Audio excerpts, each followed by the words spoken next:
Hello ছাত্রছাত্রীরা, আজ আমি তোমাদের সামনে নিয়ে চলে এসেছি দ্বিতীয় শ্রেণীর আমার বই দ্বিতীয় পর্ব পেজ নম্বর 16। দেখো কি আছে, সি অ্যান্ড সে। সি মানে দেখা, অ্যান্ড সে সে মানে বলা। দেখো এবং অ্যান্ড মানে এবং এবং বলো। তাহলে দেখো এখানে কতগুলি পাখির ছবি আছে। এই পাখিগুলিকে আমাদের চিনতে হবে এবং এদের বাংলা এবং ইংরেজি মানেটা জানতে হবে। কোন পাখিকে বাংলায় কি বলে, ইংরেজিতে কি বলে। দেখো এখানে কি আছে, দ্যাট ইজ এ কাকু। তাহলে দ্যাট মানে ওই, ইজ মানে হয়, এ মানে একটি, কাকু মানে কোকিল। আমাদের যেহেতু পাখিগুলো দূরে আছে তাই আমরা দ্যাট দিয়ে করব। যদি কাছে থাকতো তাহলে আমরা দিস দিয়ে করতাম। তাহলে দেখো আমি একবার ওই হয় একটি কোকিল, এইভাবে ওই হয়টা একবারই লিখছি আর পরেরগুলো পাখিদের নামগুলো বলছি। দেখো দ্যাট ইজ এ কাকু, ওই হয় একটি কোকিল। তারপরে কি আছে, that is an Indian roller. তাহলে ওই হয় একটি নীলকণ্ঠী। তারপর আছে দ্যাট ইজ এ প্যারট। তাহলে ওই হয় একটি টিয়া পাখি। তারপরে আছে দ্যাট ইজ এ কিংফিশার। তার মানে হচ্ছে ওই হয় একটি মাছরাঙা। তাহলে কিংফিশার মানে মাছরাঙা পাখি।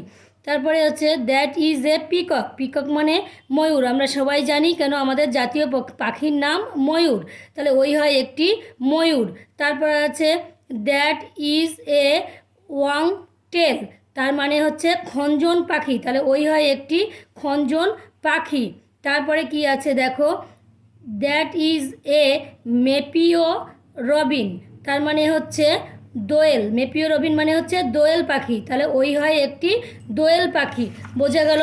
এবার চলে যাচ্ছি পেজ নম্বর 118।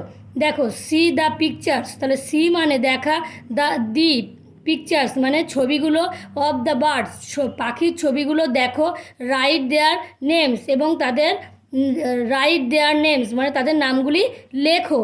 তাহলে কি আছে, এটা আছে ওই পাশে আমরা দেখেছি।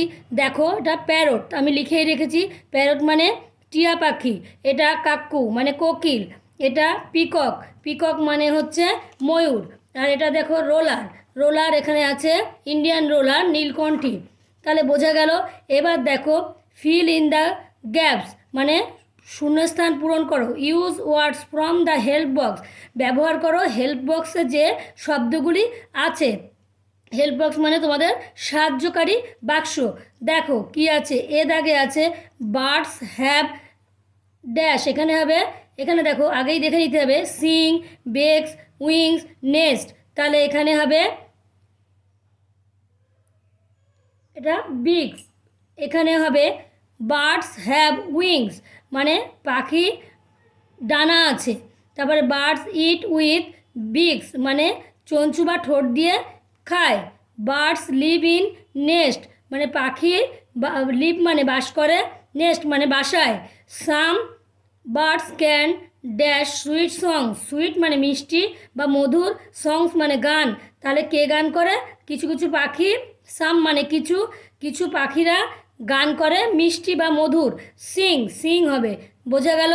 এখানে দেখো কি আছে, 119 কালার দ্য বার্ড মানে পাখিটি, এই পাখিটির যেটা ছবি আঁকা আছে এটি তোমাকে রং করতে হবে। তারপরে আছে draw the picture of a bird মানে এই পাখি, একটা পাখি আঁকো। পাখি এঁকে কালার ইট সেটাকে রং করো। তারপরে দেখো কি আছে, এখানে আছে 120 পৃষ্ঠায় দেখো একটি ছড়া আছে বা কবিতা আছে, যাই হোক। দেখো অতীত পাখি সরল দে। অতীত পাখি, অতীত পাখি, পথিক পাখির ঝাঁক, দূর থেকে ওই আসছে উড়ে হাজার হাজার লাখ। তার মানে অতীত পাখিরা দূর থেকে উড়ে আসছে হাজার হাজার লাখে লাখে। হারায় না পথ অতীত পাখি, এ পথ তাদের চেনা নাকি। তার মানে তারা পথ হারায় না, এ পথ কি তাদের চেনা জিজ্ঞাসা করছে। আসছে রে মেঘ পুড়ে পুড়ে ঘুরে পথের বাঁকে মানে মেঘ পুড়ে পুড়ে পথের বাঁক ঘুরে ঘুরে তারা আসছে। আয় রে তোরা অতীত পাখি, আয় রে তোরা আয়, হরেক পাখির খুশির মেলা রঙের ছোঁয়া পায় মানে অনেক রকমের পাখির খুশির মেলা।